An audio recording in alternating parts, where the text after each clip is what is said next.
Hai guys, saya dah buka Coki. coki Dapat kad boy apa tu, Asyad? Tumbusaurus Rex. Tengok, tunjukkan kepada kawan-kawan. Tumbusaurus Rex. HP attack lemah. Efek je, gantikan kad Gizon aktif pihak lawan dengan salah satu kad dari deck kalah secara rawak. Okey, next. Okey, apa tu? So kita ada pack Cyclone Fury, nampak ni.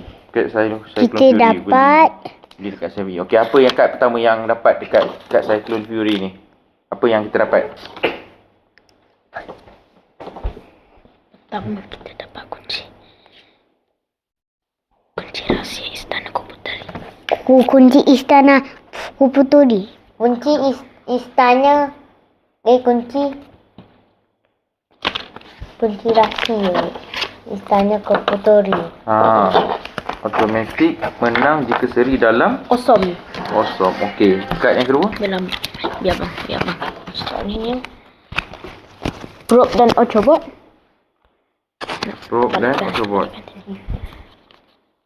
Inilah. HP tambah 100 pun Kak Yaya. Kak keempat kita dapat Yaya. Jangan dekat sangat, sini macam ni. Dekat sini. Kak Yaya. Okey, kad keempat ni dapat Yaya. Serangan pertama kad lawan tidak berkesan. Okey, kad nombor apa ni? 3. Kad kedua kad sokongan lampu. Okey, kad seterusnya lah senang. Okey, apa?